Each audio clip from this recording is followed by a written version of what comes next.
Yo. What up, baby? You know that it is Football Sunday when Fox is playing. What's up, everybody? It's the All Day Everyday Show with All Day AJ and the homie Manny Ruffin. This is our NFL week number 5 reactions, as always, powered by Dimers. Okay, Twin Spires. 1 week to go. This is a first 6 weeks of the NFL season. A risk-free bet up to $1,000. Head over to www.dimers.com/ADED to directly support the show. And, I think it's been a little up and down for NFL bettors, I'll say, for this season. So if you want that little risk-free reward, then head over to Twin Spires and you'll have that risk-free bet up to $1,000. Risk-free. Seriously. So this is a very, very late night. I'm just going to say that, dude. I'm tired as fuck, man. I really am. The good old hour and 20-minute delay. Hour, 20-minute delay really hurt us on this Sunday night game. But thank you guys for closing your Sunday and closing your weekend out with us. We were supposed to do another live show today. We're going to be back doing that next week on Dimers Twitter account. Had some complications, but it's 1:10 in the morning. We are gassed, but we had a fucking great football Sunday. We had a great football Sunday. So without further ado, for this shit. Let's go into week 5. Thanks for closing out the weekend with us, fellas. And we will start with our Sunday night game. The Bills in Arrowhead taking on the Chiefs. The Chiefs were plus money at plus 135. And they failed. They failed to get a good payout with that plus money. They lose this one 38-20 in a rainy, lightning, big delay game that we just noticed. What a showing for these Chiefs. This is, I think, alarming, I would say. Yeah, I mean, the Bills are coming in off of 3 straight wins versus backup quarterbacks. The Chiefs obviously coming off of Patty Mahomes dropping 5 bombs on my bird's face. So bettors were, including myself, were saying, all right, maybe the Chiefs are going to right the ship here, get a couple dubs under their belt. Obviously, this is a good test for the Bills. We haven't seen them play a team of this caliber, and we saw why the Bills are the best team in football right here today. We saw why Josh Allen, maybe besides the man named Kyler Murray, is the favorite to win the MVP here today. He's hurdling people on 3rd and 2. Like there was some controversial calls. That's a big man to be hurdling someone that easily. There was some controversial calls late in this game. There were some very controversial. 3rd and 17 on a holding penalty on the Bills that brought it back to 3rd and 17 from their own 3 or 4 yard line, and then big Frank Clark. I mean, this Chiefs defense roughing the passer. It's just they say in the NFL you have a 3 to 4 year window. So we'll say the window started 2017. It's 2021, 2022 about to be that one. You can see that window just closing. Well, you can also, and every year, why is that window closing? Because their defense just starts getting worse and worse and worse. Obviously, they're missing Chris Jones today, which was huge. And, you talk about missing pieces there, and we saw Clyde Edwards-Helaire go down. Yep. I know you were you a touchdown better? Me and Bo had him over. I needed him to get 35 yards. He just needed 20 yards in the second half, and he couldn't pull through. This was a revamped offensive line for the Chiefs. They did look better, but tonight their run blocking was horrible. I do think it's kind of alarming. The Chiefs are 2-3. Yeah. Chargers obviously coming off that win today, which we'll get to that game. You look at the Bills now, and they are the top dogs. I think I can confidently say they're the top dogs right now in the AFC. Did we see the passing of the torch in the AFC? Maybe. We were talking about this right before we got started. Last thing I'll say is, and you'll say, then I have something I have to say too. All right. So the only thing you were mentioning is you were like, right before we got started, you're like, damn, bro, Chiefs could they be a wild card team? Yep. Like, could they be a wild card team? Yep, that's crazy to say. Only thing I have to say right now is just why, seeing that Stephon Diggs picture from last year, this is a Reds game. Why the fuck did we bet on the Chiefs? I know. Next game. Anyway. It's a great point, solid point. Let's head to our early morning football. If you wanted to wake up for baby. We were up for this one. Everybody thought it was going to be a shit show of a game. But again, dude, it's morning football. This gets you fueled up and ready for the afternoon slate. The Jets were the away team here, but they technically both were in London. Jets lose to the Falcons 27-20. I had Jets +3. Yes, Jets.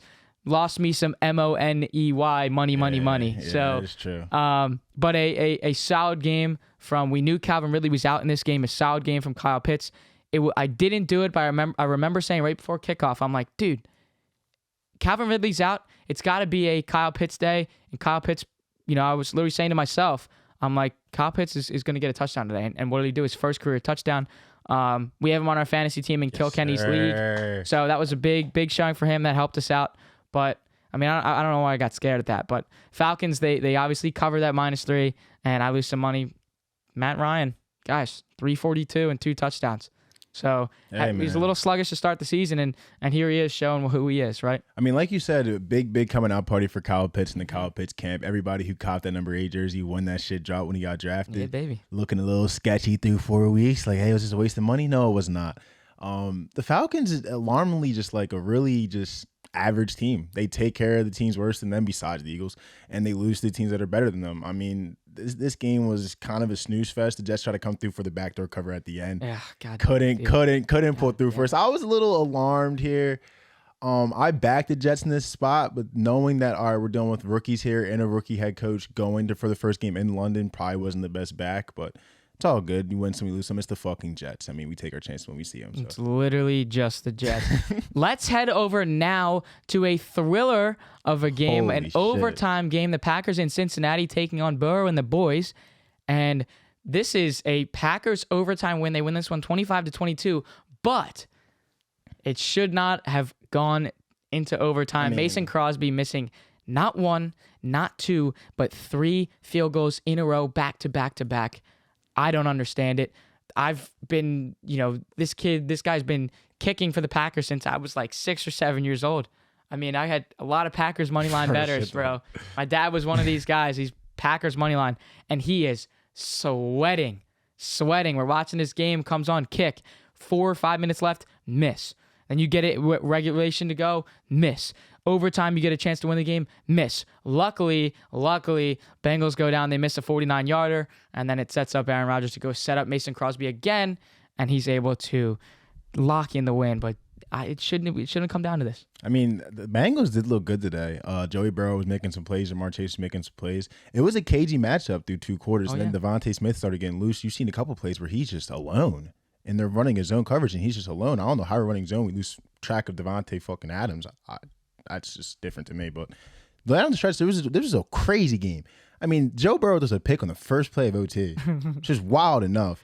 Then you get the Crosby miss. Then they have a chance to win the game. The Bengals, he kicks it. He starts celebrating. I'm like, wait. Then he gets hit with the baby draw at the end. Hits the little flag. Hits the flag. I'm like, bro, he's still celebrating as it's already clearly been missed. The best image was right after he realized it missed, and he's just like, he's got his hands up, and he's like, hands are up. I'm like, dude, God. What are you doing? What are you doing? How did you not know that? Are we seeing the same thing? Like, you missed it.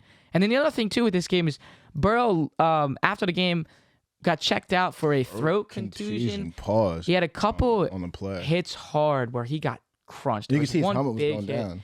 He got crunched. It was reported after the game that he's in good spirits about it. Shouldn't be too much of an issue, but something to... I mean, when have you heard about that? Throat contusion. It makes sense. I'm on the injury report. What you on there for a throat contusion? Weird, dude. Bro. Very weird. But Packers, they moved to 4-1, and we will head to another thriller, another field goal thriller. The Vikings hosting the Lions, and for a lot of suicide pool bettors out there and takers out there, this is an easy pick for the Vikings, right? No, it comes down to a late 54-yard field goal with time expiring, and the Vikings beat the Lions 19-17. I mean, this was just a fucking heartbreaker for the Lions. Like, I feel like I've said this 2 weeks in a row, but this is just another vintage Lions loss. Yep. I felt Dan Campbell's literally crying in the post-game pressure. Actually crying. And I'm part of me is like, okay, I mean, they had to expect to be a little better than this, right? I mean, you get Jared Goff coming in. They're excited about their new young secondary, which actually looks pretty good. Dalvin Cook was out through today. The first couple of weeks, the secondary has held up nice, and the young players on the team played well. DeAndre Swift had like 104 yards total, like 50 rushing and 50 receiving. They to be crying, Dan Campbell, I don't know. It's the Lions, but I mean they're hanging tough. The Vikings are a little bit of a weird team, up and down team. Some weeks are putting up 30. So I'll do you one better. So Dan Campbell crying in the press conference. Yep. Are you gonna, as players, are you gonna ride with a coach like that's having those emotions after the game, or are you gonna ride with a guy like Urban Meyer who didn't get on the flight home after their loss in Cincinnati? Put his fingers in the wrong Stayed places. in Cincinnati. Obviously, we know what happened in the bar. Are you gonna ride with a guy that doesn't get on the team flight home and doesn't sit in that front seat? You gonna ride with a guy like that, or a guy that's crying at the press conference? Just something light to think about. Let's go to the Steelers and the Broncos. Steelers hosting the Broncos, and they win this one 27-19. A good bounce back win for the Steelers. Yeah, big win for the Steelers. Chase Claypool went off today. A couple of big time catches. I mean, this was a big win for the Steelers to get back on track because it was looking real scary for him. Home dogs today. I saw a couple people back in the day. I didn't. I should have. Yeah, that's pretty much all I got on that. That's a big dude, Najee Harris. But it was looking like, I was last week just saying, Big Ben, you got to retire. How much longer we got? Big showing from him. Came out early with a silencer to, I forget who he threw it to. Juju went out early. Juju did get hurt. And that obviously opens up the slate for Claypool, and he did exactly his job there. And it's fun to see a rookie running back at Najee Harris.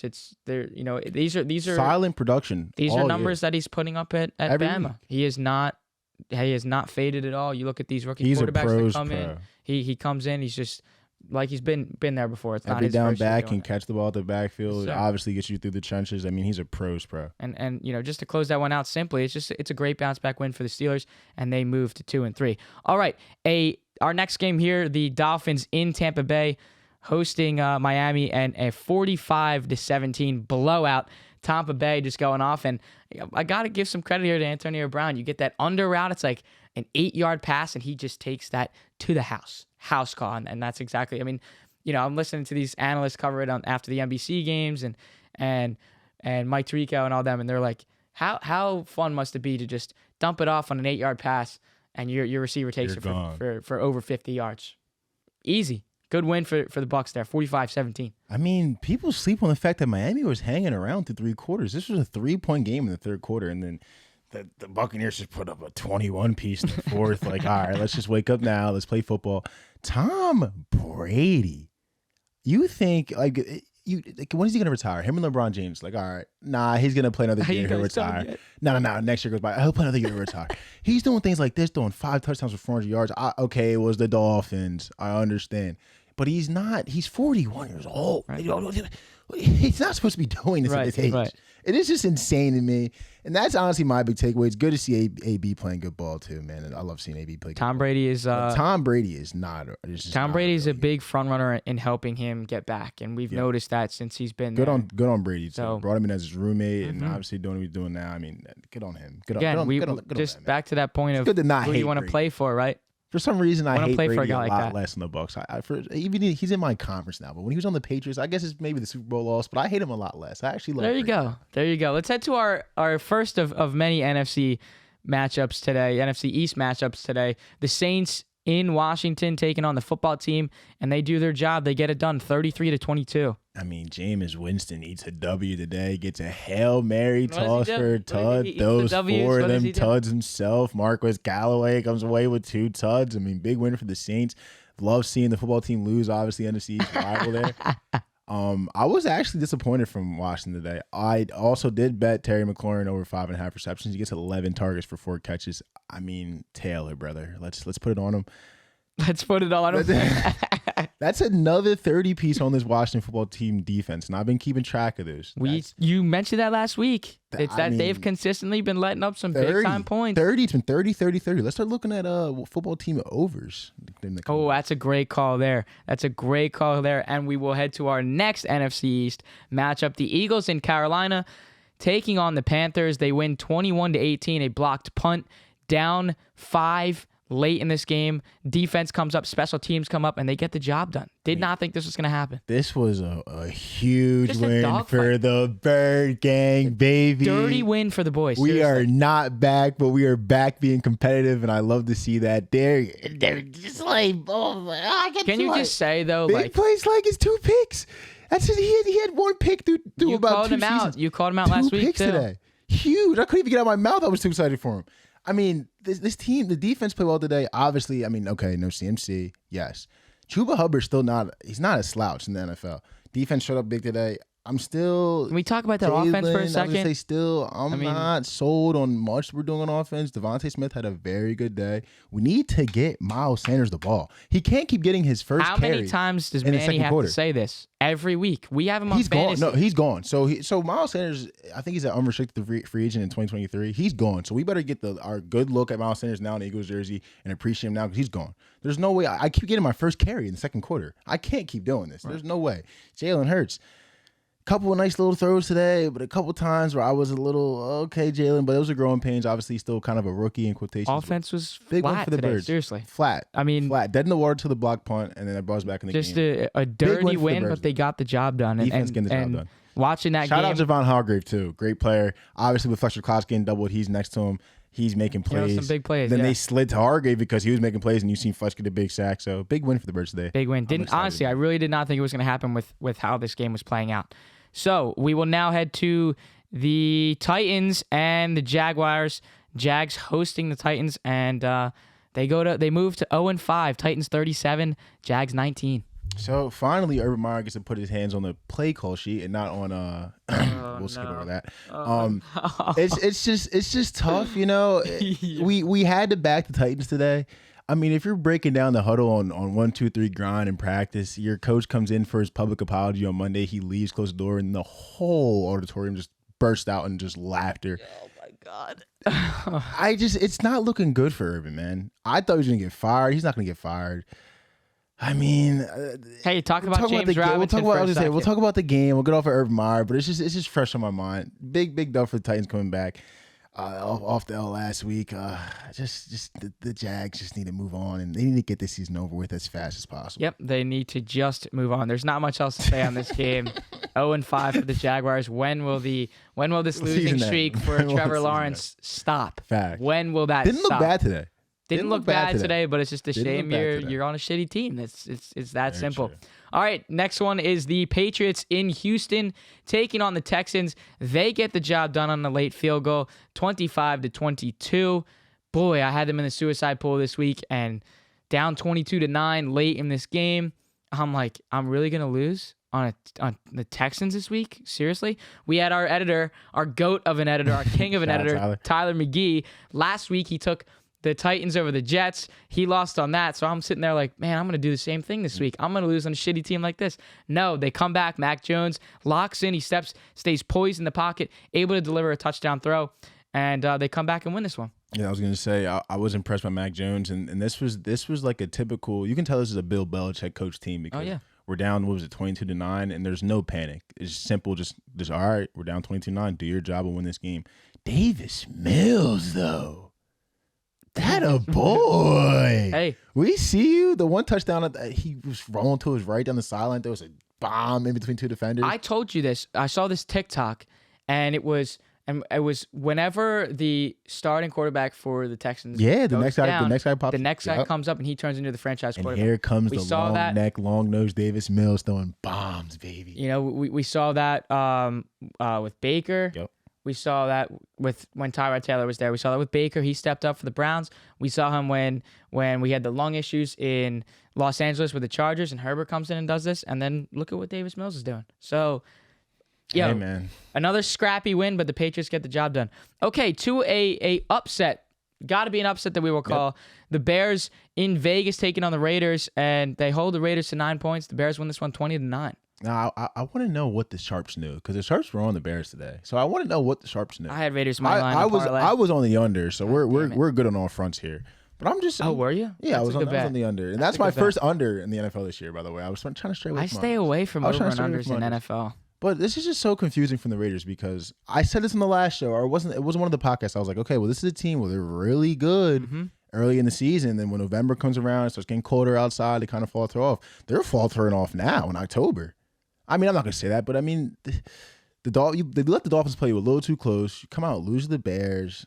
I mean, 9 points. Well, and then on the Bears side, this is the fourth straight game where they have more rushing yards than passing yards. Facts. And they're winning the game. I mean, that defense Weird. I mean. And that's what the defense was when they were making those playoff pushes. Yep. It wasn't the offense. Yep. It's like, back in 2016 when the Patriots were playing Jacksonville in that AFC Championship game, and everyone was like, Brady's offense isn't doing shit this year. This is all about the defense. And it's the same thing here. The Bears' defense, is it Justin Fields? Not really. He's running most of the time. He's barely throwing the ball. He was doing all right. So- Had a decent game. He loves Mooney. I mean, that seems to be his favorite target. And I'm not mad. I'm not a call me a Mooney gang shirt. Shout out Kilkenny. But Exactly. That's what I was going to say. Why do we think that Kilkenny's putting Mooney plays out there? hey, All for the Mooney gang, baby. Shout out, Kenny. What's up, baby? Okay. A very, very high-scoring game as we head to the Browns and the Chargers. The over was in play. The Browns in Los Angeles, and the Chargers get the job done late.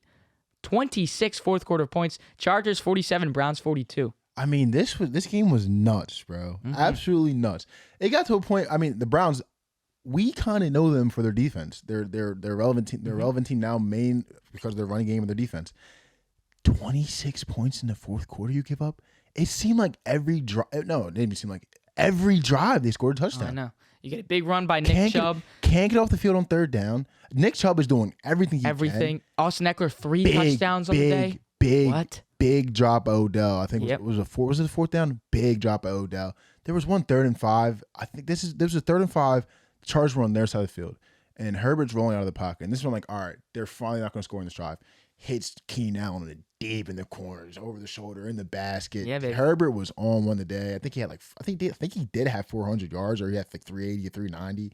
Couple tuds in there, 3 to 4. I mean, that kid's a player, 6'5", just a And football what player. were we saying on the Twitch streams before the season started back in August? Herbert for MVP. Yep. That was one of those bets that we had discussed there. We were asked in the spot MVP picks, and we were both like Herbert. We literally looked at each other, and I was like, he goes, Justin Herbert. And I'm like, damn, bro, I literally was thinking the same thing. Like Justin Herbert for MVP. Did we bet it? No, but again, it's one of those things. Trust your gut, always. One thing I'll say about this Chargers team, which does scare me, is like when it comes down the stretch, the teams that win it are the teams that can run the ball and stop the run. Saw with the Bucs last year, and saw how the Chiefs didn't win last year and why they're kind of struggling now. Thing about the Chargers, they can't stop the run. And I mean, Eckler can mix it up for you in between the tackles, but you're not going to see him consistently run the ball a lot. So until they do that consistently, I can't put them down as like a Super Bowl contender. They might be able to win that division, but as far as Super Bowl, they need to start stopping the run better and they need to run the ball a little better. But And like the Chargers though. and 5 total touchdowns combined from Mikey Williams and Austin Eckler. Can't ask for a better Mike Williams, offensive man. day. All right, can't. Okay, now we're headed to my team, an NFC East matchup between the Giants and the Cowboys in Dallas. And the Giants lose this one 44-20. I do just want to say, man, so sad to see Saquon go down again. It's looking like an ankle sprain. Don't know how long that's going to sideline him. And then Daniel Jones goes out with that, with that head injury, that collision, that brutal collision. I don't know why there was no flag there. That helmet-to-helmet hit. Well, I mean, People were saying, "Oh, he led with it too," but it's how. I mean, it could have been targeting on Daniel Jones. I mean, Daniel Jones. everyone's saying, "I'm like, all right, well, let's have somebody else do it then and see if they throw it then." Like, I would love to have some other quarterback do it and have they this. might get the targeting call Carl Mann. I don't get it, bro. A lot of missed calls in this game, pass interferences that were not called. I'm not saying those are the excuses. The Giants were hanging with them for a little while. They had a good CeeDee Lamb play, great throw from Dak, and that kind of opened it up a little bit. But the Giants defense kept them in the game. And then you see Daniel Jones go out. You see Kenny Galladay with a hyperextended knee. He tries to come back in and play with that knee, and he can't. He goes out. And then obviously Daniel Jones and Saquon are out too. So when 70% of your fucking offense is off the field, how do you expect to win a game? And obviously, you see 44 points go up. You just lose confidence. You have Mike Glennon that's got to come in here and save a game. Didn't play bad. Didn't play bad, but I got to sit here and say that if I'm the trainers here, I cannot let Daniel Jones play next week against the Rams. No, absolutely not. You look at him wobbling off like that. I mean, you saw some of these Cowboys players as soon as he was wobbling, standing up. Refs are running up to try to go grab him. Some Cowboys players are trying to go grab him. It was serious. It's super sad, super scary to see shit like that. Your quarterback that banged up on a hit like that. It's sad. And you have the Rams next week with Aaron Donald that's going to come, be rushing off the edge, be face mask to face mask every play. Hey. There's There's no way it's not a safe call to put Daniel Jones on 1 week rest on this head injury. There's not much to say, man. I got some confidence from last week, and you never know. It's an NFC East matchup, so it could have gone either way. But, when you lose all these guys and you got You got to rely on your one receiver in Kadarius Toney in rookie year. Has a great day. Seriously, almost 200 yards receiving. I was gonna say, hey, I've been waiting for you to shout out the speed car. Say, hey, you can't have a sports car in here and not use it. That's right. But think about it, bro. Is there some curse in that building though? I mean, honestly, they need to get Saquon the fuck out of there. He needs to go. He's missed what, 19 games? 17 games. 17 since 2019. 17. And it's about to be fucking 24. He needs to get out of there. That place is cursed. Daniel Jones, you need to get out of there. For some reason, I don't know. We're not. Stop saying we're cleaning house. How tall? What are his measurables? What is he? 6'5"? About what? 210, 215? He's a big boy. So we're on the half-yard line, Jason Garrett. Okay. So we're on the half-yard line. Here he goes. My Jason quarterback Garrett. is 6'5", 215 give or take pounds. I don't know exact. We call a quarterback boot. No lead block, naked boot. And that's the play he gets hurt on, where he could have got called for targeting. Instead of just calling a QB sneak with my 6'5" quarterback. Who can jump over it anyway. We just sent him out on a naked boot. Yeah. I mean, I know he's as fast as Lamar Jackson at top speed. He's not getting at top speed at the half-yard line. I would have sneaked him, but I'm in front of the mic. We just bashed this offensive play calling here from Jason Garrett. We need some changes on that. Giants moved to 1-4. Cowboys just securing this division week in and week out as we move further and further into this season. It's a dunion. Unless my birds want to come out of nowhere. Oh, God, don't get me started. I want to keep talking about this game just because it's frustrating and, all receivers gone. Darius Slayton and Sterling Shepard obviously not in the lineup again this week. And then you see Kenny Golladay go down, and I would love to find the Twitch clip when we were going over the Giants schedule, and we were just literally going over every game. And you're like, no, that's a win. That could be a win. That could be a win. I'm sitting here like L. Obviously, I didn't know this was gonna how I was gonna go. Obviously, but like it's just really interesting. I wonder if we can find that clip somehow. 70% of the offense, best defense in the NFC, possibly. Yo, the defense was keeping them in this game, but we got to move on. Sorry, guys. Let's go to the only undefeated team in the NFL. The Cardinals beat the 49ers at home. DeAndre Hopkins having a good day. Cardinals 17, 49ers 10. I will say this is probably going to piss you off, but I'm still sleeping on the Cardinals. Seriously. Okay. This is the makings of a really good fucking team. You play a game a couple weeks ago versus Jaguars where it's another sloppy game. They have the longest return for touchdown in history. You're not supposed to win those games. The game today, Trey Lance comes in. He's playing decent football, not throwing the ball. He's throwing the ball fine, but not too efficient. Running the ball a lot, playing well. Another game where it's close on the stretch. This is a game where mediocre or average teams, they find a way to lose this game, the 49ers. This shows you that the Cardinals are a good team. They found a way to make plays at the end. I mean, Rondale Moore. How about the great stop from the 49ers defense? I've said it over and over and over again. Rondale Moore is just special. The 49ers, they play good ball today. Great stop on the goal line, too. You saying you're sleeping on the Cardinals. I was no longer am, but I was sleep on the 49ers. They play their brand of football. It will be that same kind of score through most of the games they play, and they will be in it the whole entire game. I would sleep on them. But, I mean, Nuke and Kyler Murray just come up with the big plays. 5 minutes left in the fourth quarter, 40-yard bomb, and Nuke set up by another 20-yard. I don't know how he caught the touchdown pass. It was a hand. Insane touchdown. Then you saw when they're trying to ice the game, he catches one on the sideline. He toe taps on the sideline, then finds a way to stay in bounds. He is not human. But it was good to see. We shot out Trey Lance last week. He looked good today. Looked poised. That run when he threw the pick. I think the pick came because his first play from scrimmage was like a 15-yard run. Then he had like a 20-yard throw. Then he throws the pick out. Puts his body on the line, running up to the goal line, gets stuffed. That was Isaiah Simmons. 2 or 3. That was Isaiah. He goes one-on-one with Isaiah Simmons. And it was 2 or 3 of them too. You see his mom? His mom was like, "Oh my god!" Literally, it's not. Great stop. You can't be right up here if you're going to do that. Is Isaiah Simmons. I'm about to run into a brick wall. And so, again, we'll full circle on this here for a rookie quarterback making his first career start, his debut, and you're throwing your body on the line against these Cardinals hard hitters, 2 to 3 of them, and you're throwing your body. Yeah, you got stuff, but he took a hit from that.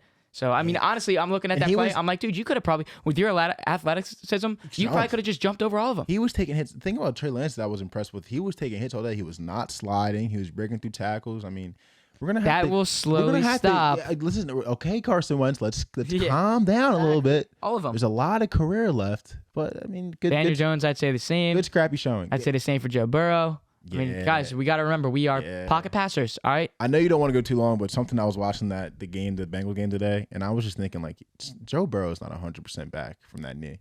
There's no way. You can tell he's kind of always just he's not moving. A little gingerly. He's not moving 100%. He's always fucking with his brace. He actually changed his brace today. Next year you'll see Joe Burrow back in full effect, but he's still making the plays you saw today, not 100%, which is just. And I say the same thing with Josh Allen too. Stay in the pocket, buddy. I understand you can run and stuff like that. Yeah, facts. Be careful. It'll creep up on you. Facts. We've seen it before, Mr. 11, Mr. Wentz. But okay, our last game. Two sprains. Our last game, the Thursday night game, the Rams in Seattle taking on the Seahawks. Rams get the job done. Cover my live -6.5 bet. Rams 26 and the Seahawks 17. Russell Wilson, we're going to have to see you on the sideline, buddy. Geno Smith time. I mean, I was going to say, this had the potential to be the Geno Smith game. The game he's been waiting for 9 years in the league. He's paid his dues. Touchdown pass to DK Metcalf was a dot. Great. He didn't look good. He looked great. I was really happy for Geno Smith. I was really grossed out by seeing that fucking finger, bro.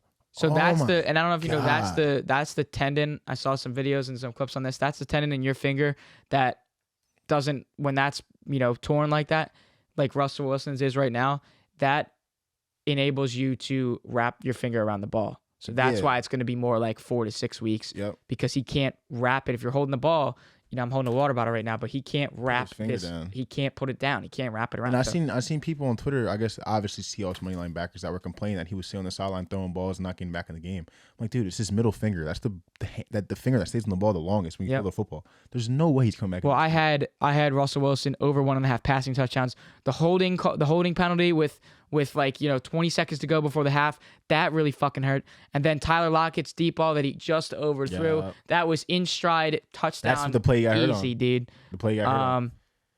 Frustrating stuff there. And the past couple weeks, seeing Russell Wilson hit those over 1.5, so I'm like, this is a lock, dude. I got to stick with this one. I mean, one note from this game: is the jury out on the Rams? Are we not as good as we seem to be? Did we just play in really nice jerseys? Can we just say... Did we just have Deshaun Jackson run really fast down the field, and did we play in a really nice stadium and just people think we're amazing?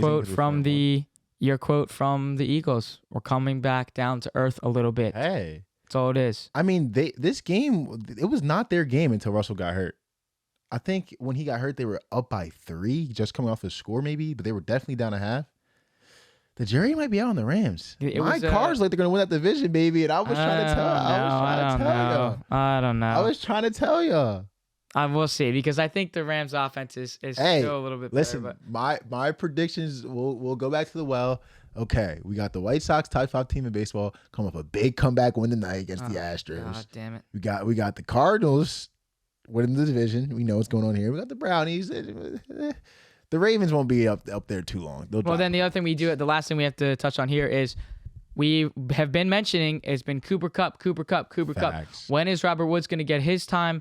The Rams had discussed they want to give some Robert Woods more action, more time getting the ball, because they did a really good job splitting it last year. Then Robert Woods got his time last season just because Cooper Kupp went out. How can we reevaluate and find that balance that they had? And it just turned into a Robert Woods day.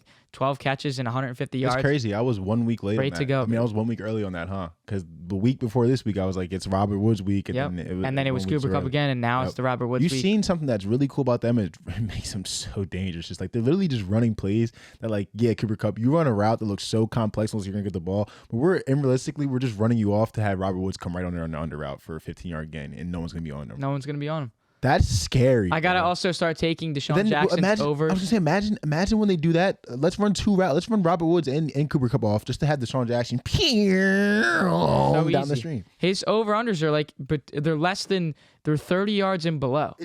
But it has to be one play. It's over. You know what I mean? You know he's not catching 2 stick patterns in the corner. He's catching one bomb. I think that's got to be like a sprinkled bet that I do every time, like every week.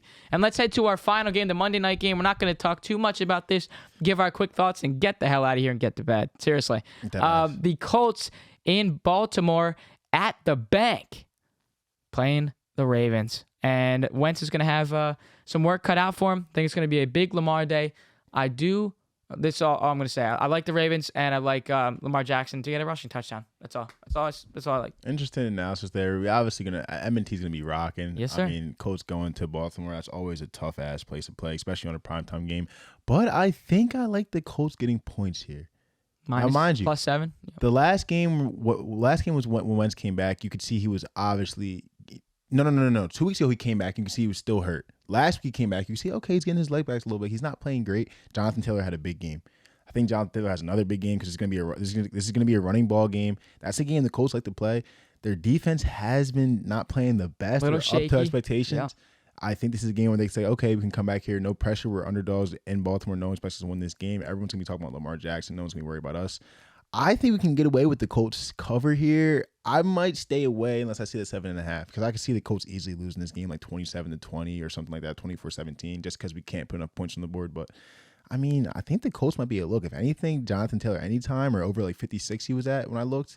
A couple of nice little plays here, but we'll see, man. We'll see. We have a nice little battle on Nice little battle at the bank, and we will touch on the Colts and the Ravens next week in our NFL Week 6 reactions, where we can finally say we're a month and a half into football. Hopefully, we'll be back see on you guys. Twitter. Thanks for tuning in for this this late night show. Long day for the fellas. Yes, we get back to it for another podcast this week. Check us out on the Twitter page at 80ED Podcast. All the updates on all these episodes.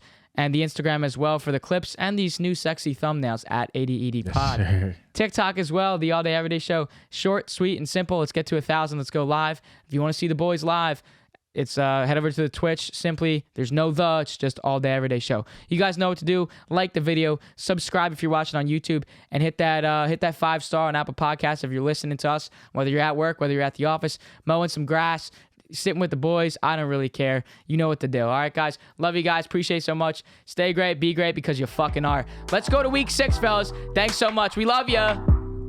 You've been listening to the All Day Everyday Show with All Day AJ and the homie Manny Ruffin. Oh, my God. I'm tired. My name is Alex Jacobs, but you can call me All Day AJ. See you later, boys. Peace. Time to go to bed.